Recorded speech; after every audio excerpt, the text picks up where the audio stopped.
Aujourd'hui, je reçois Bertrand Hazard, au parcours aussi riche qu'inspirant. Après avoir débuté sa carrière dans la grande consommation chez Kellogg's, cela fait plus de 25 ans qu'il travaille aux États-Unis dans le secteur de la tech B2B en product marketing. Et il a pour ainsi dire vécu toutes les facettes de ce métier, de contributeur individuel en passant par manager puis VP, pour enfin se lancer depuis plus de 3 ans à son compte en tant que consultant pour accompagner les entreprises B2B à se démarquer et à construire un narratif de vente très clair.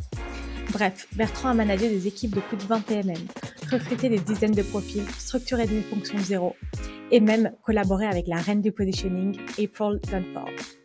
Alors, dans cet épisode passionnant, on parle de son parcours, de ce qui l'a amené à se spécialiser sur le sujet du positioning et de sa transition vers le consulting.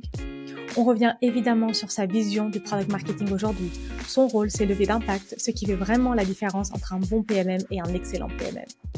Et puis Bertrand nous partage aussi ses conseils pour faire en sorte qu'une équipe PMM fonctionne et soit crédible auprès de l'équipe dirigeante. Je vous préviens, c'est un épisode dense où vous risquez d'avoir des prises de conscience assez importantes. Si vous souhaitez donner un coup d'accélérateur à votre carrière en product marketing, que ce soit évoluer en tant que contributeur individuel, devenir manager ou vous lancer à votre compte, cet épisode est fait pour vous. Bonne écoute. Salut Bertrand, je suis super contente de t'avoir au micro du podcast aujourd'hui. Comment tu vas ? Écoute, je vais très bien et puis merci beaucoup de m'accueillir sur ton podcast. Avec grand plaisir. Est-ce que pour commencer, tu peux te présenter, nous dire qui tu es, ce que tu fais, d'où tu viens ? En quelques mots, je suis originaire de Normandie et puis depuis 25 ans, en fait, je vis aux États-Unis où j'ai eu en fait l'occasion de faire une très belle carrière dans la tech, en marketing.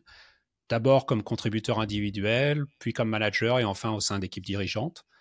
En fait, pendant plus de 20 ans, j'ai travaillé comme salarié et depuis quelques années, en fait, je suis maintenant consultant où j'accompagne des entreprises en tech, que ce soit des startups, des scale-ups et puis des grands éditeurs de logiciels sur, en fait, ce qui me passionne le plus dans le marketing et ça va pas te surprendre, c'est le product marketing. C'est justement pour ça que tu es là aujourd'hui et qu'on discute ensemble. Et je suis super contente parce que tu vas vraiment nous apporter un angle différent de ce qu'on a l'habitude d'entendre de par ton parcours qui est quand même assez unique. Tu vas nous en dire plus maintenant parce que j'aimerais savoir quels ont été les éléments marquants de ta carrière et notamment comment tu es passé de vivre et de grandir en Normandie à aujourd'hui vivre au Texas, avoir travaillé dans différents secteurs aussi. Est-ce que tu peux nous en dire un peu plus ? Oui, alors, unique, je ne sais pas. Mais c'est vrai que j'ai eu la chance, en fait, de commencer par faire des études de commerce à l'étranger à une époque, donc ça va te dire que je suis assez âgé, où en fait, peu de Français le faisaient. La chose supplémentaire ou l'autre chose que je dirais, c'est qu'avant de travailler, en fait, dans la tech, moi, j'ai commencé ma carrière en Angleterre dans la grande consommation. Et l'une des choses qu'on apprend dans la grande consommation, c'est vraiment l'importance de créer des marques fortes et de communiquer, en fait, de façon claire et précise. La troisième chose que je dirais, alors c'est peut-être que lorsque je suis passé dans la tech, et je pense que c'est un sujet qui va être récurrent dans notre conversation, c'est que mon premier poste en marketing, ça m'a amené en fait sur le terrain, aux côtés des vendeurs, aux côtés de nos distributeurs, alors d'abord à Londres, puis très rapidement à travers le monde. Et je pense que cette proximité à la fois avec les clients, puis aussi avec les équipes commerciales, ça a été en grande partie une grande clé dans mon succès. Notamment lorsque quelques années plus tard, je me suis retrouvé à la direction du product marketing à un niveau corporate ici aux États-Unis. Une des choses que je pense que les gens ne se rendent pas compte, c'est que en fait, le product marketing à l'époque, donc il y a 20-25 ans, c'était finalement très technique et en fait assez éloigné des ventes. Et donc moi, j'ai eu pour mission, parce que je venais du terrain, soit comme responsable marketing ou soit comme responsable du product marketing, d'essayer de faire évoluer cette fonction que j'adore, que ça soit autant dans des grandes entreprises de logiciels que dans des startups où vraiment j'ai eu la chance de construire ce que j'appelle un muscle de product marketing. Et je pense que c'est ce qui fait qu'aujourd'hui, le fait d'avoir autant cette expérience dans des entreprises très structurées que dans des contextes où le startup, tout est à inventer, c'est des choses qu'aujourd'hui mes clients apprécient. Et puis je dirais le fait que peut-être d'avoir commencé cette carrière internationale relativement tôt, d'avoir autant une exposition de cette expérience autant dans le B2C et dans le B2B. Je pense que c'était peut-être à l'époque atypique pour ma génération, mais heureusement, les choses ont évolué. Et aujourd'hui, je vois que de plus en plus de jeunes Français en fait partent à étudier ou travailler à l'étranger, ce qui, je pense personnellement, est une excellente chose. Oui, et en plus, pour compléter, je trouve qu'on apprend beaucoup en travaillant dans différentes industries. Et justement, comme tu le disais, d'avoir travaillé dans la grande consommation, moi aussi, je viens de là. Je trouve que c'est là où on apprend vraiment les bases du marketing. Et ce qui nous permet après derrière dans la tech justement de pouvoir mettre en place tous ces apprentissages. La grande Ouais. consommation, c'est un secteur qui est quand même bien plus vieux que celui de la tech par essence. Et donc on peut aussi justement vraiment apprendre, soit du B2B, du B2C, du physique ou du digital. Tout s'alimente finalement. Je dirais que on apprend de toute expérience. Et ce qui fait aujourd'hui peut-être l'une de mes forces, c'est la diversité de l'expérience. Mais ça, c'est ce que tout le monde a après avoir travaillé pendant 25 ou 30 ans. C'est vraiment en fait l'expérience qui est la différence. Et comment t'expliques ton choix d'avoir évolué aujourd'hui comme consultant et est-ce que quand tu es devenu consultant et que tu as pris cette décision, tu as voulu aussi te spécialiser tout de suite dans un domaine en particulier du product marketing ou ça s'est fait au fur et à mesure? Comme souvent, je dirais, dans des décisions qui sont importantes, parce que passer d'une carrière où vous êtes employé à une carrière où tu es à ton compte, c'est un grand saut. Pour moi, il y a eu plusieurs raisons en fait qui m'ont poussé à me mettre à mon compte. Je dirais que peut-être qu'au bout de 25 ans, ou 20 ans, je dirais, dans la tech, à créer et à monter des équipes et à diriger des équipes de marketing, j'ai ressenti un peu une certaine fatigue.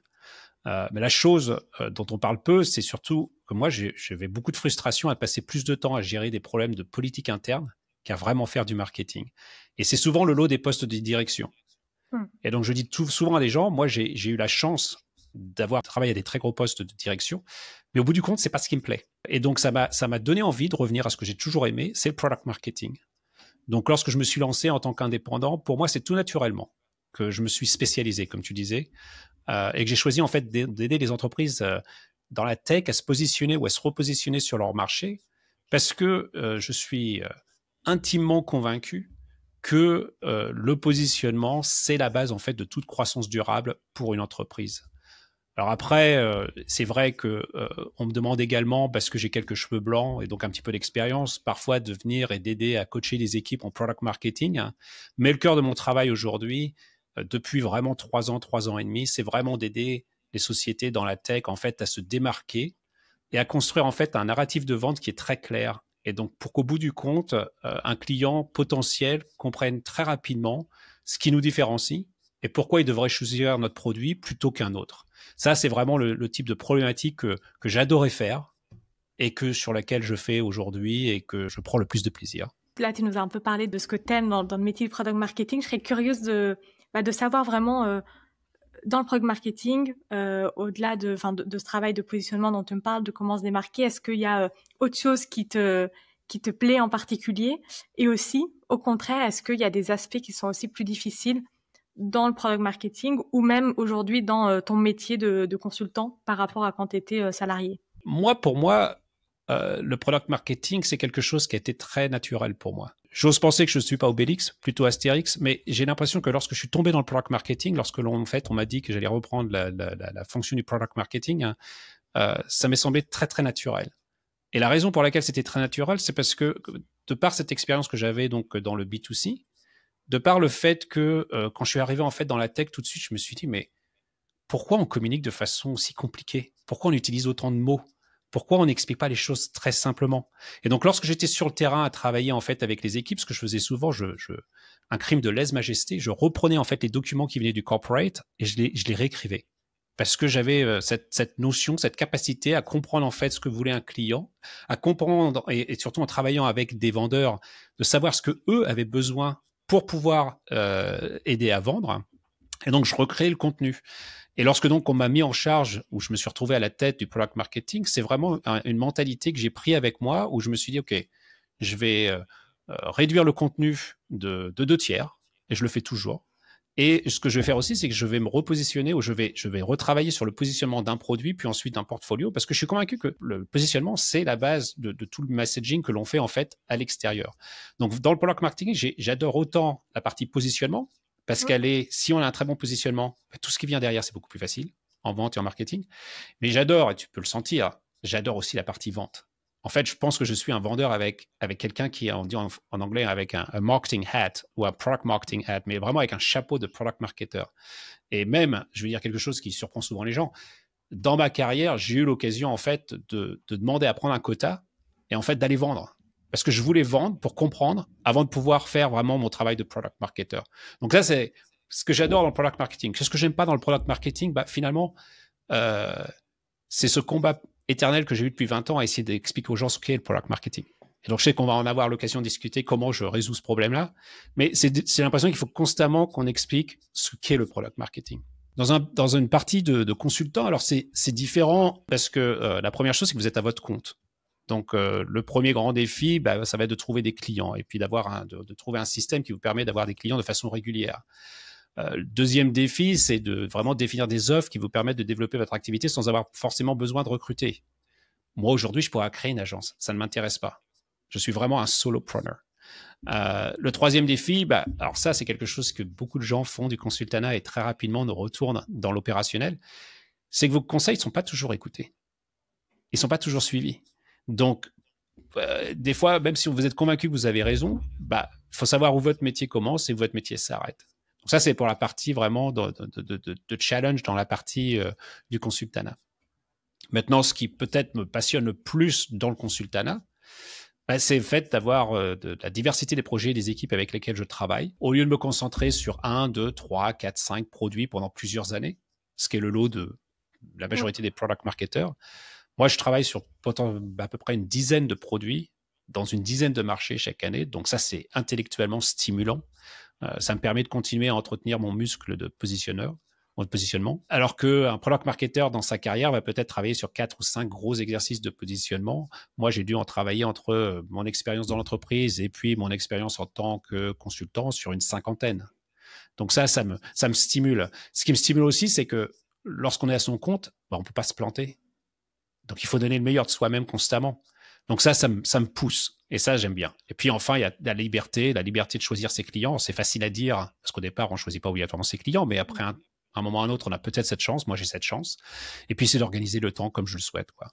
Tu parlais dans ce sujet de consultanat de pouvoir avoir dans un premier temps déjà des premiers clients. Comment toi, tu as abordé ce step-là quand tu t'es lancé et que y avait que toi et ton ordinateur?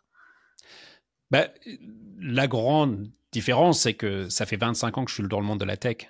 J'avais à peu près, à l'époque, j'avais une vingtaine d'années d'expérience dans la tech. Donc, dans un domaine où finalement, j'avais construit un réseau. Et le truc que l'on apprend lorsqu'on se lance, c'est qu'en fait, il faut avoir un réseau. Parce qu'en fait, ses premiers clients vont devenir de son réseau. La première personne qui m'a donné l'opportunité de travailler avec, c'était quelqu'un qui a été mon boss lorsque je suis arrivé aux États-Unis, qui était donc un CMO d'une boîte, et qui m'a dit « j'ai besoin de toi ». Je fais « ok, mais moi je veux pas travailler full-time, je veux travailler à temps partiel ». Il n'y a pas de problème, on crée un contrat et on commence. Ça a été mon premier. Mon deuxième client, ça a été une autre personne avec qui j'ai travaillé. Parce qu'en fait, c'est des personnes qui savent que vous êtes capable de les aider à résoudre un problème. Parce qu'en fait, c'est ce que vous cherchez à faire tout constamment, c'est de résoudre un problème. Et puis à un moment, je me suis dit, bon, c'est bien, mais comment je vais trouver d'autres clients? Alors, je participe à des communautés qui sont dédiées au product marketing, des communautés plus générales dédiées au go-to-market. J'ai aussi une certaine réputation, donc des gens me connaissent, et donc ce que j'ai utilisé pas mal, c'est LinkedIn. Réengager, reconnecter avec des gens, discuter avec eux, pas obligatoirement leur dire que j'étais disponible, mais juste de prendre contact. Et puis, petit à petit, c'est le deuxième, troisième, quatrième client. La chose qui a été la plus importante pour moi, ça n'a pas obligatoirement été de trouver les premiers clients, c'est de me décider sur quelle offre je voulais proposer, ce qu'on rediscutait il y a quelques minutes. Et je me suis rendu compte, en fait, que j'ai lu un livre qui était passionnant, et je me suis rendu compte que dans tout ce que j'aimais faire, ce qui était naturel pour moi, et que c'était quelque chose que les gens étaient prêts à payer, c'était des exercices de positionnement. Donc, j'ai cette chance de travailler dans le domaine qui me passionne le plus, qui est pour moi, à la limite, je dirais pas que je peux fermer les yeux, mais d'une certaine façon, je le fais assez naturellement, et quelque chose que des CEO d'entreprises qui font moins de 20 millions de dollars en ARR ou en euros me contactent, ou que des entreprises plus grosses vont me contacter pour venir les aider en fait à refaire un positionnement. Donc ça a été en fait quelque chose qui est progressif, que je continue d'évoluer. Que je vais continuer en fait à évoluer. J'ai d'autres idées sur comment je peux développer mon business d'une certaine façon, mais toujours avec en ligne de mire ou en ligne de fond que je ne souhaite pas en fait grandir à un point où j'ai besoin de recruter des gens. parce que je l'ai Ok. fait pendant 25 ans, que j'ai adoré créer des équipes, monter des équipes, mais qu'aujourd'hui, c'est pas les problèmes que j'ai envie de passer mon temps dessus. Hmm.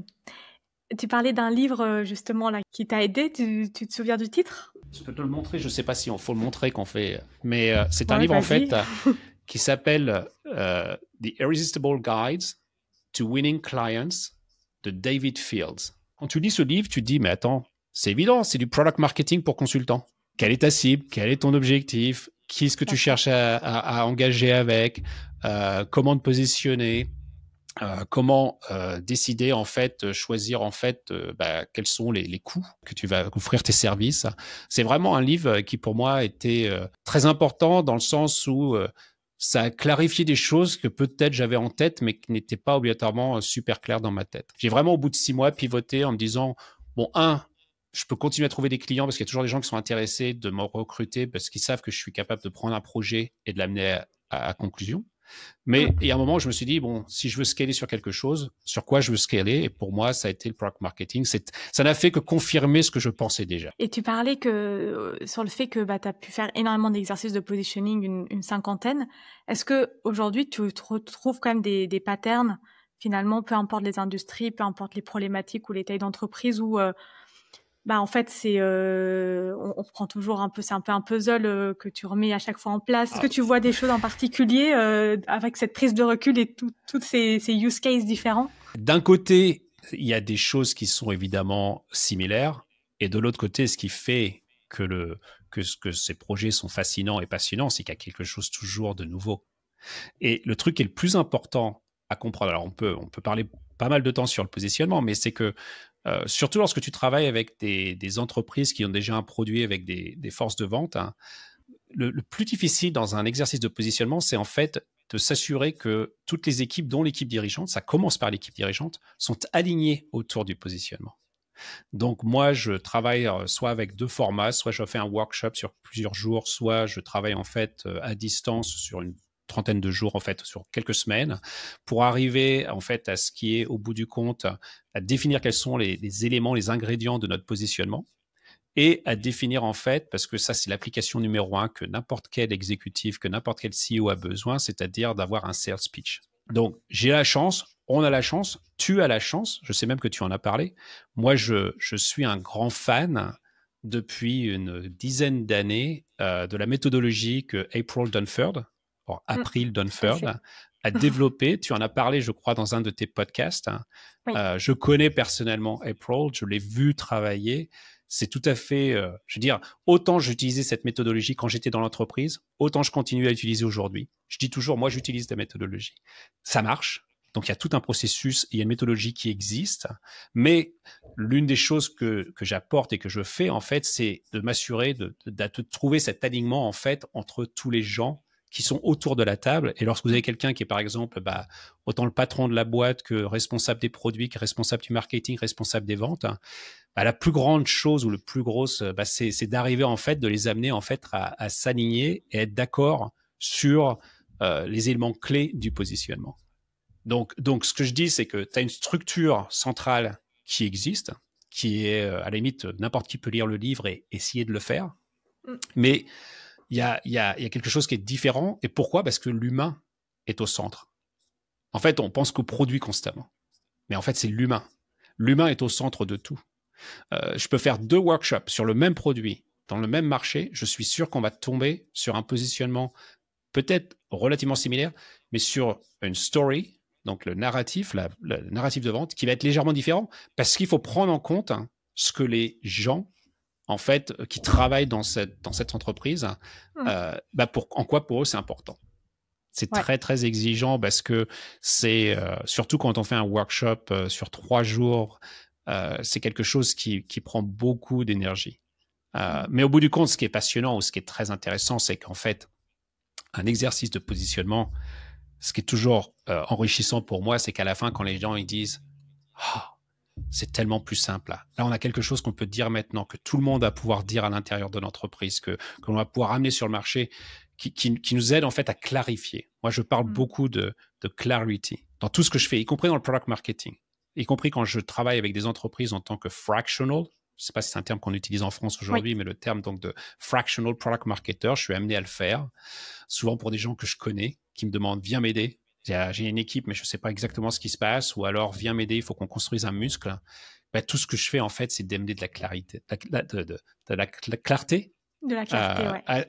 sur le product marketing et autant sur ce que l'on essaye de faire et sur les gens qui travaillent dans les équipes ou autres. Parce que, pareil, il y a beaucoup de choses qui ne sont pas comprises. Lorsqu'on explique, les gens sont là, ah, d'accord, maintenant je comprends. Donc, Puis tout est une question de clarté. Oui, oui. Et même quand on explique et que, bon, ça peut être via des slides ou autre, on peut comprendre sur le papier, mais autre chose, c'est de le faire et de comprendre dans la pratique qu'est-ce que c'est que le product marketing et qu'est-ce qu'il fait, qu'est-ce que ce rôle fait concrètement. Tu as beaucoup parlé du fait que tu as aussi construit des équipes que tu as managées. Est-ce que tu peux nous dire ce qui fait selon toi justement une équipe PMM qui fonctionne ou au contraire une équipe PMM qui ne peut pas fonctionner? J'adore cette question. Toute équipe, quelle qu'elle soit, je le crois, que ce soit en marketing, j'ai eu la chance de gérer donc des équipes de marketing, des équipes de product marketing. En fait, ce que toutes ces équipes ont besoin, c'est d'une vision très claire de ce qu'on attend d'elles. Tu vas me dire, bah, c'est évident. Ben oui, mais c'est pas toujours évident. Je promets, aujourd'hui, vous allez dans l'entreprise, dans votre entreprise, vous allez demander aux gens en disant, qu'est-ce que vous pensez que l'on est supposé faire? Quelles sont nos responsabilités? Quels sont nos KPIs? Vous allez demander ça à l'équipe en vente, vous allez demander ça à l'équipe de marketing, vous allez demander ça à l'équipe de finance. Ils vont tous vous donner des raisons différentes. Donc, pour moi, ce qui fait qu'une équipe fonctionne très bien, c'est qu'elle a une vision très claire de ce qu'on attend d'elle. Et je te dis, c'est encore plus vrai dans le product marketing parce que c'est souvent très mal compris dans l'entreprise. Et ça, je pense qu'il y a peu de product marketers qui vont me dire non, il n'a pas raison. C'est ça. Beaucoup de gens pensent, par exemple, que le product marketer ou que le product marketing, c'est de créer du contenu. Oui, en partie, mais ce n'est pas que ça. D'autres, c'est le product marketing, c'est de lancer des produits. Oui, en partie, mais ce n'est pas que ça. Donc moi, à chaque fois que j'ai travaillé dans une entreprise ou que j'étais en charge de l'équipe de product marketing, ou alors que là, en tant que fractional, je reprends en charge une équipe de product marketing, en fait, ce que je crée, c'est une charte interne, ce qui permet à tout le monde, dans l'équipe, mais aussi dans les départements, dans les autres départements, de comprendre quel est notre rôle, quelles sont nos responsabilités, quels sont nos KPIs. L'autre chose que je pense qui est important et qui fait que les équipes fonctionnent bien, c'est la communication. S'il y a une équipe dans une entreprise qui doit communiquer plus que d'autres, c'est l'équipe de PMM. Parce que une équipe de PMM, elle doit échanger en permanence avec tous les autres départements, y compris avec l'équipe dirigeante. Alors après, on peut discuter de qu'est-ce qu'on a besoin de faire pour communiquer avec une équipe dirigeante. Il faut simplifier. Plus tu vas haut dans l'entreprise, plus il faut simplifier. Parce que c'est comme ça que les dirigeants opèrent. Enfin, je dirais qu'une équipe qui fonctionne bien, c'est la diversité de ses membres. C'est la diversité des gens que tu recrutes. Une des grosses erreurs que beaucoup de managers font, c'est qu'ils recrutent des gens qui sont comme eux. Et donc, tout le monde ressemble aux autres. Et en fait, quand tu prends des gens qui sont vraiment différents, avec des cursus différents, moi, j'ai recruté des gens en vente. J'ai recruté des gens en customer success. J'ai recruté des gens en product marketing de fonctions que les gens se disaient, mais ils n'ont pas du product marketing background. Mais ils avaient un sens inné du client. C'est ce qui m'intéressait. Mais quand tu prends tous ces gens avec cette diversité, c'est là où tu apportes vraiment une super valeur ajoutée. Avoir une bonne équipe, c'est forcément lié aussi à avoir un bon leadership, j'ai envie de dire, ou d'être un bon leader. Est-ce que tu as aussi un avis sur cette question de quelles sont les caractéristiques d'un bon leader ou d'un bon manager? Je dirais que pour moi, c'est quelqu'un qui, on va revenir à la même chose, qui partage sa vision et une feuille de route qui est très claire. C'est la première chose. C'est aussi quelqu'un qui prend le temps de travailler avec chaque personne dans son équipe et d'essayer de les amener à donner le meilleur d'eux-mêmes. Donc moi, souvent, lorsque j'avais une équipe de 20 personnes, je passais beaucoup de temps avec chacun en leur disant « Qu'est-ce que je peux faire pour t'aider à atteindre tes objectifs ?» Parce que des fois, c'est des petites choses que l'on peut apporter. Et donc, l'autre chose aussi qui est vachement importante et que je pense que des managers ou des responsables d'équipe font, mais des fois ne font pas, il faut aussi savoir quand protéger son équipe. C'est-à-dire qu'il faut savoir dire, écoutez, c'est de ma faute.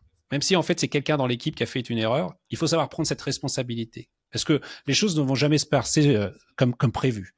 Mais il faut aussi savoir, lorsque quelqu'un a fait quelque chose de très bien, c'est de dire que c'est cette personne qui a fait cette chose très bien. Donc ça, moi, en anglais, c'est ce qu'on appelle en fait un servant leader. C'est-à-dire un leader qui se met au service de son équipe. Et pour moi, c'est la meilleure façon de diriger. Ça semble un peu counter-intuitive. Je ne sais pas comment on dit en français, Oui, mais c'est quelque chose qui fait qu'en fait, ce sont vraiment les leaders, les vrais leaders. Ça, c'est ce que j'ai remarqué au bout de 25 ans ou 30 ans de travail. Et aujourd'hui, tu disais que tu prenais parfois des postes de fractional PMM. Est-ce que c'est justement pour ça, enfin, ça te plaît toujours de manager, de leader des équipes, et du coup, c'est aussi des choses que tu veux retrouver dans ton métier de consultant aujourd'hui? Ça me permet surtout de garder les pieds sur terre. Alors, je le fais souvent parce que c'est des gens que je connais qui m'ont dit, est-ce que tu peux venir m'aider? Je viens de prendre en charge une nouvelle équipe, voilà. Mais j'aime le faire parce que ça me permet de rester en contact et de savoir en fait ce qui marche, ce qui ne marche pas.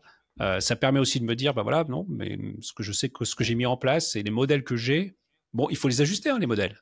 Il n'y a pas de modèle qui marche c'est pas toujours le même modèle. Mais surtout, ce que j'aime beaucoup, c'est que d'une certaine façon, ça me permet de rester connecté avec l'humain. Et donc, quand j'ai la chance, et je vais te dire une des choses que je préfère, j'adore lorsque je prends un rôle de fractional product marketer.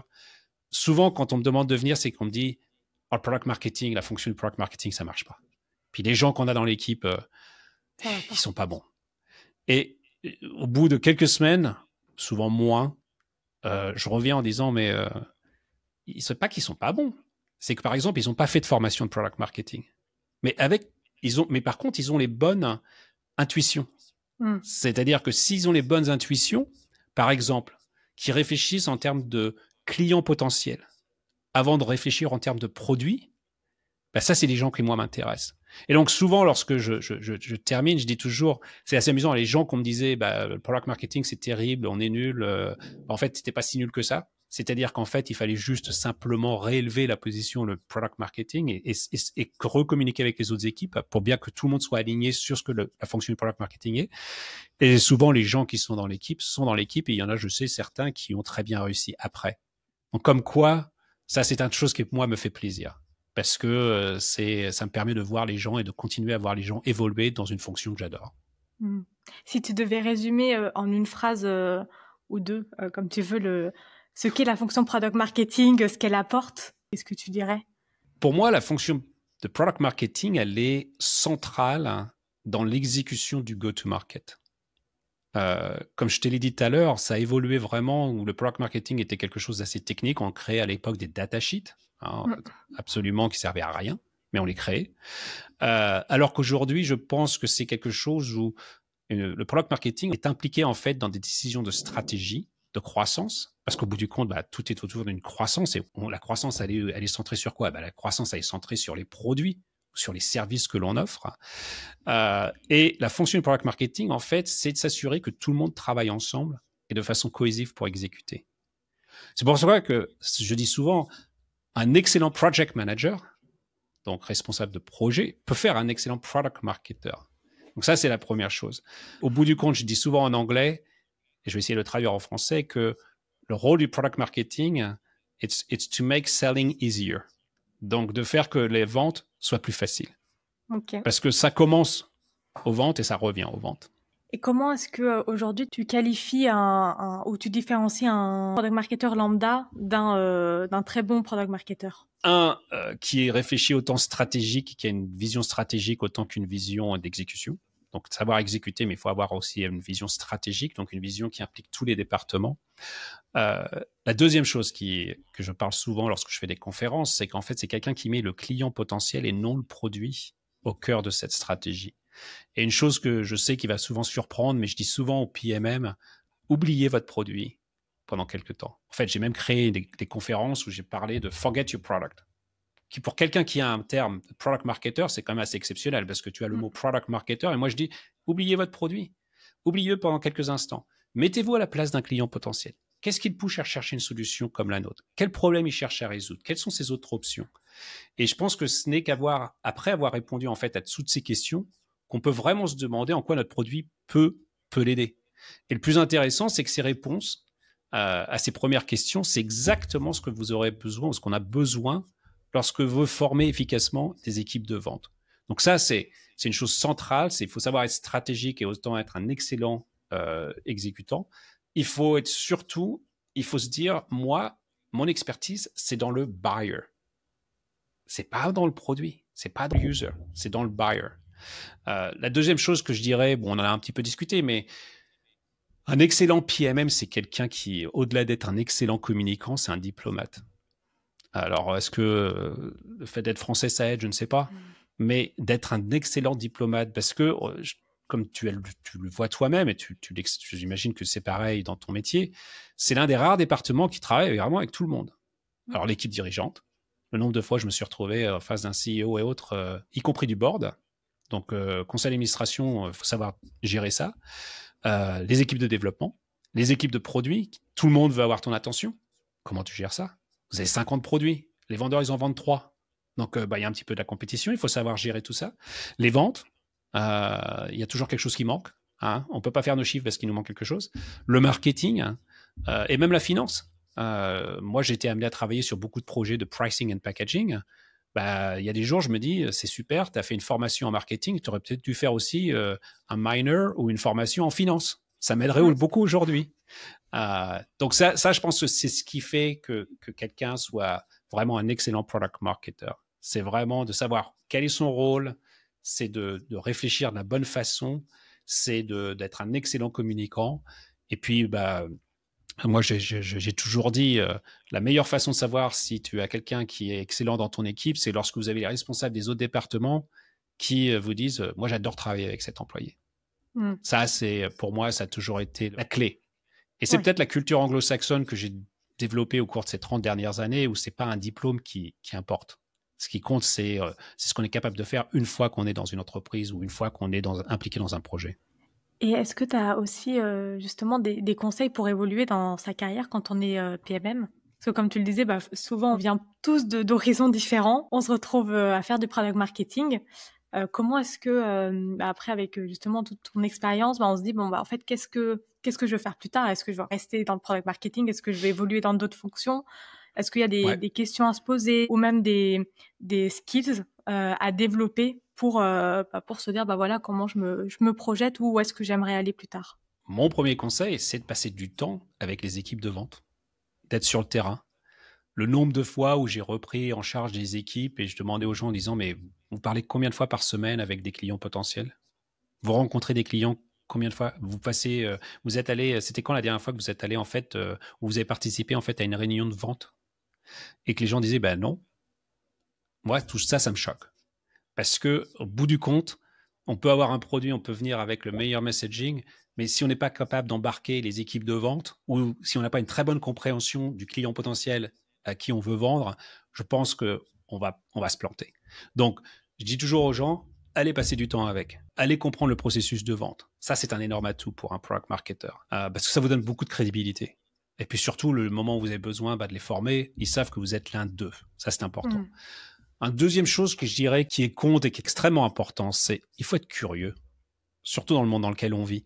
Il faut comprendre donc les ventes, mais aussi comprendre le marketing. Mettez-vous à la place des gens qui sont dans des product managers. La prochaine fois que vous dites moi j'ai un projet, c'est important, il veut pas m'aider, je comprends pas pourquoi, il comprend pas. Et ça c'est pas la bonne question. Ce qu'il faut se dire c'est attends, j'ai un projet, j'ai besoin de cette personne, j'ai besoin de ce département. Donc moi la question que je me pose en anglais c'est what's in it for them? Qu'est-ce que eux ont à gagner de travailler avec moi? Moi, j'avais une force, c'est que j'étais capable d'embarquer énormément de gens parce qu'en fait, je leur vendais. Donc, je suis un vendeur au départ. Mais je leur vends le projet. Et je pense que quelqu'un qui vend le projet, qui montre qu'il s'intéresse, qui montre qu'il essaye de comprendre toutes les différentes fonctions, va, au bout du compte, naturellement grandir dans sa carrière. Et puis, le troisième, c'est, je dis toujours, mettez-vous dans la peau du rôle que vous visez. Alors ça surprend toujours les gens. Dire, si tu es un product marketer aujourd'hui, réfléchis comme un senior product marketer. Si tu es un senior product marketer, ou alors un manager senior, je ne sais pas comment on dit, il faut réfléchir comme un directeur de product marketing. Et la raison pour laquelle c'est très simple, c'est que lorsque vous êtes à un poste de dirigeant et que vous devez promouvoir des gens, vous en fait recherchez des gens, ou tu recherches une personne qui a déjà un peu démontré certaines capacités à être dans ce rôle que tu essayes de promouvoir. Comment on sait, comment pense la personne à laquelle on veut ressembler ou aller vers? Est-ce que c'est en échangeant avec elle? Est-ce que avec ce genre de personnes? Est-ce que tu as des conseils là-dessus? Beaucoup d'observations, évidemment. Hein, tu travailles, tu es entouré. À la limite, si tu es un contributeur individuel, tu vas passer du temps quand même avec des gens qui, des fois, gèrent des équipes, avec des gens super. Enfin, je dirais, moi, j'ai toujours adoré quand les gens me demandaient tu as ce rôle, qu'est-ce qui t'a amené à faire ce rôle? Et je leur disais, voilà, le côté super positif de ce rôle, le côté super non positif de ce rôle. Parce que quand on grandit dans une boîte, je dis toujours, ça vient avec un coût. Il y a un moment, est-ce qu'on a vraiment envie de continuer comme ça? Mais le plus important, c'est, je vais te prendre un exemple que je dis souvent aux gens. Vous voulez être directeur. Eh ben, quand vous réfléchissez, quand vous pensez comme un directeur, en fait, ton équipe, ce sont tes pairs. C'est-à-dire les autres responsables de département. C'est pas seulement les personnes qui sont dans ton propre service. Donc, ton équipe, il faut vraiment réfléchir de façon latérale et non pas de façon verticale. Et si tu réfléchis de cette façon, qu'est-ce que ça va t'amener à prendre? Ça va t'amener à prendre des décisions qui sont beaucoup plus inclusives et donc beaucoup plus stratégiques. Donc, la différence que je dis toujours entre un directeur et un non-directeur, c'est quelqu'un qui va réfléchir à un niveau plus de l'entreprise dans son ensemble, dans sa globalité, alors qu'un niveau manager ou un niveau au départ, tu réfléchis vraiment dans le monde dans lequel, en fait, soit on t'a dit d'aller, soit dans lequel que tu essayes à développer. Mais ça prend du temps, ça se développe. Pareil, il y a d'autres livres qui sont excellents. Moi, je dis toujours, alors en français, je crois que ça s'appelle Les 5 dysfonctionnements d'une équipe. Dysfonctionnement d'une équipe de Patrick Lencioni, qui est une petite fable d'une 100aine de pages. Si en fait on a un rôle de poste de dirigeant, c'est un livre à lire.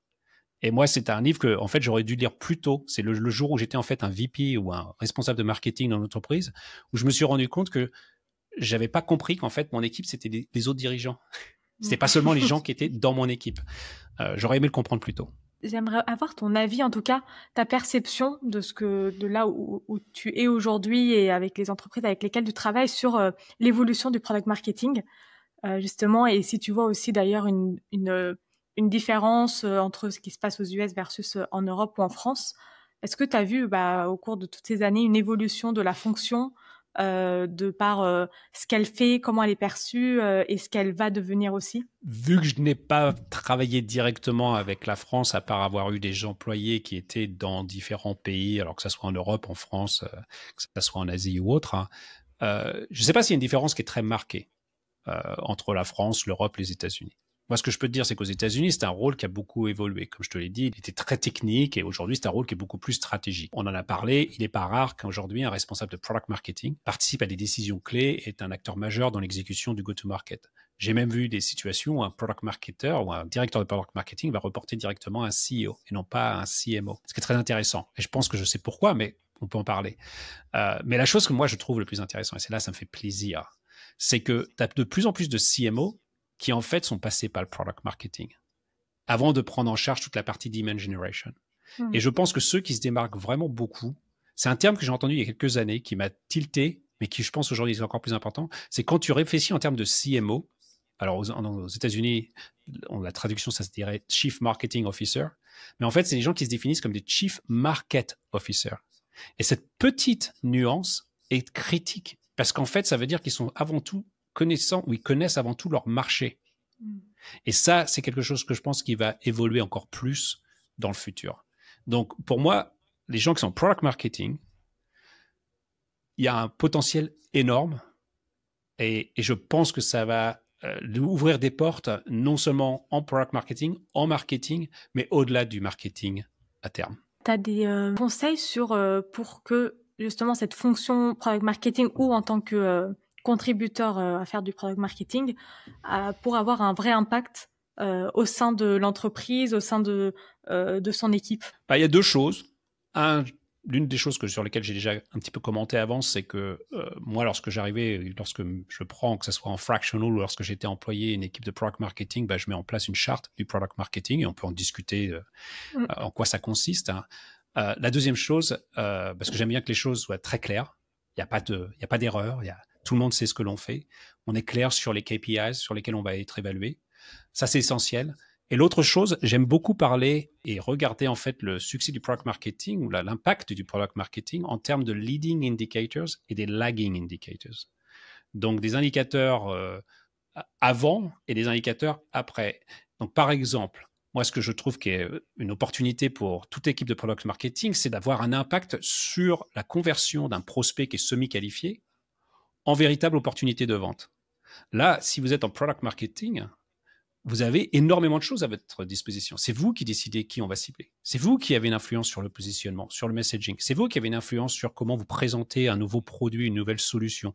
C'est même vous qui avez une influence sur comment vous formez l'équipe de vente. Cette conversion d'un prospect semi-qualifié en opportunité de vente, c'est un KPI que je trouve qui est vraiment très important en product marketing.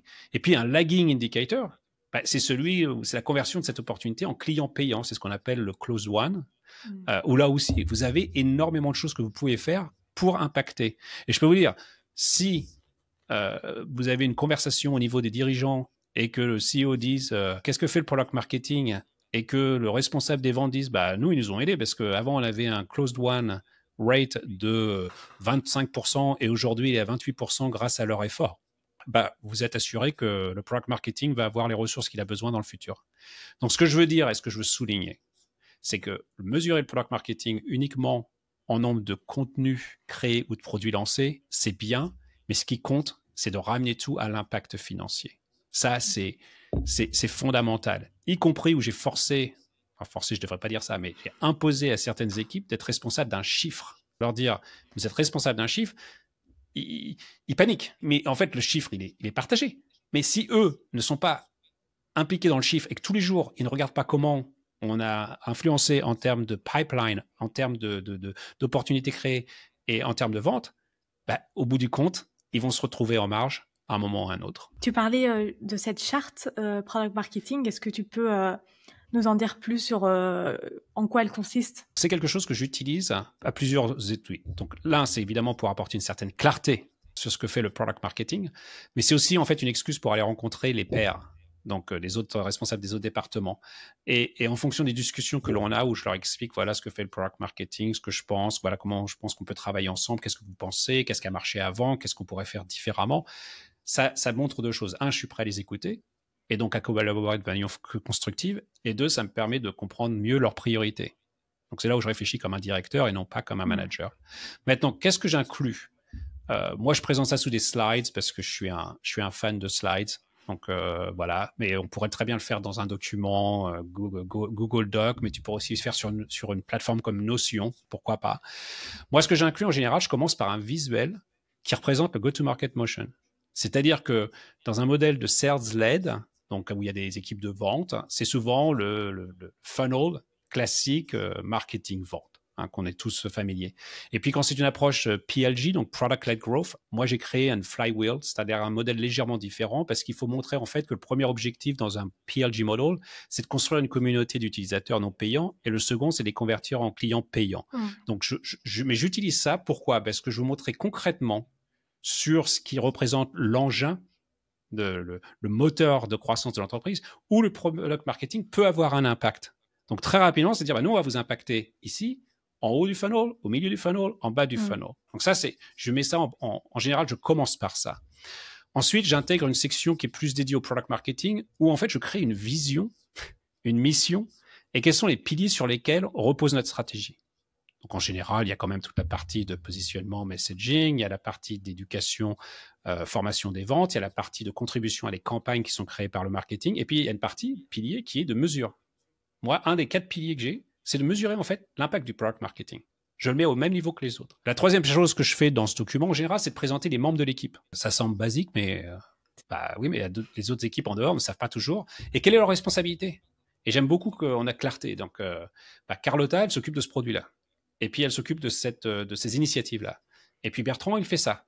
Et puis, Pierre, il fait ça. Et en ayant cette clarté, ça permet aux gens de comprendre à qui ils ont besoin d'aller, en fait, contacter pour qu'on les aide sur un problème qu'ils ont. Et puis aussi, ce que je détaille ensuite, alors, je ne sais pas si tu es familier avec le modèle RACI.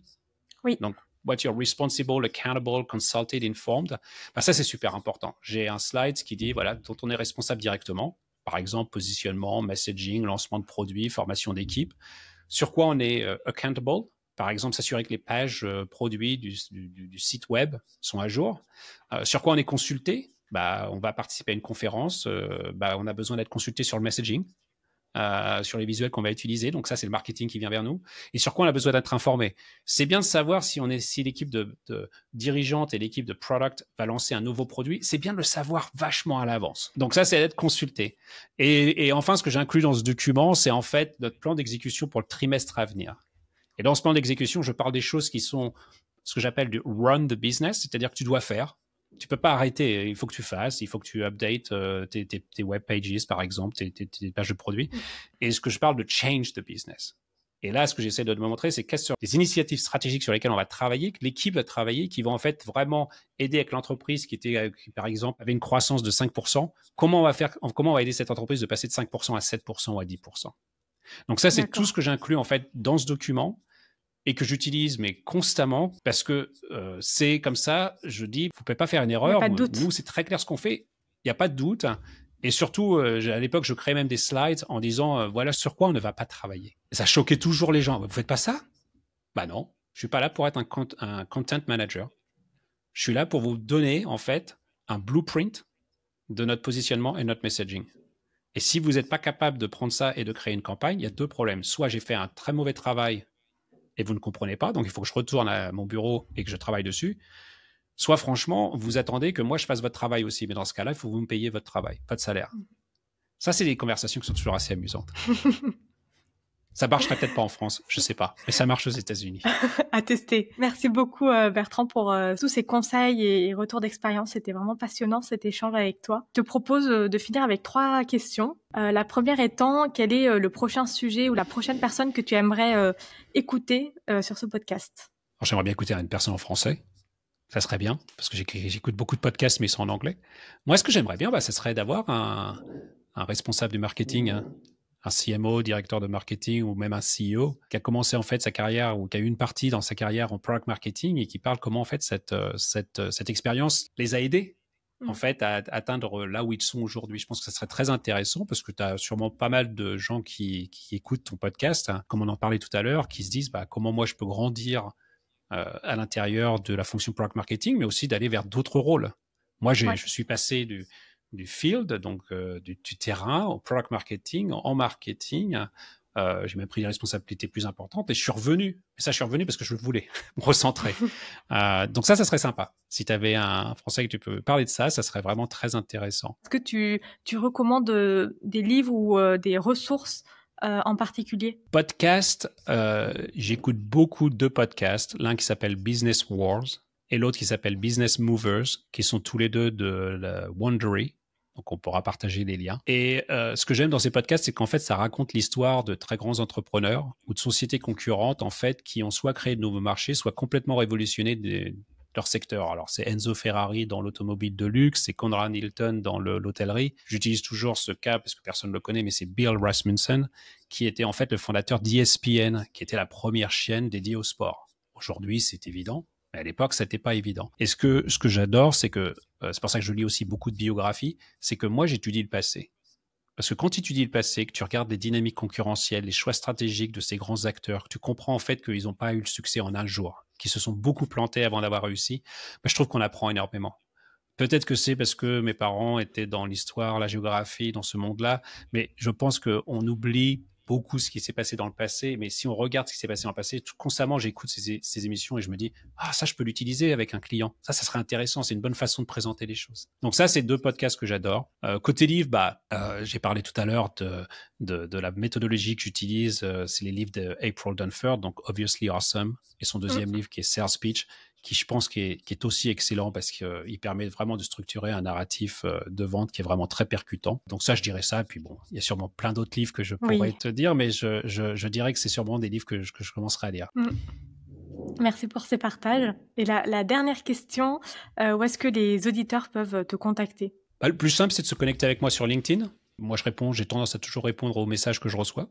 Donc, c'est souvent ce que je recommande. L'autre chose, c'est que vous pouvez me contacter par email, donc bertrand@lipionconsulting.com. Puis encore mieux, si vous passez par Austin, contactez-moi, puis on ira prendre un verre ensemble ou manger un petit peu du barbecue texan, qui est l'une des grandes forces du Texas. Merci beaucoup Bertrand, encore une fois pour ce retour d'expérience, et je te dis à bientôt. Écoute, merci. Merci d'avoir écouté cet épisode jusqu'au bout. Si l'épisode t'a plu, n'hésite pas à le partager sur LinkedIn en me taguant. Tu peux aussi me soutenir en laissant un avis 5 étoiles sur Apple Podcast et me laisser un commentaire. Ton aide est précieuse pour m'aider à faire connaître Product Marketing Stories et aussi m'encourager à créer davantage de contenu. Alors merci!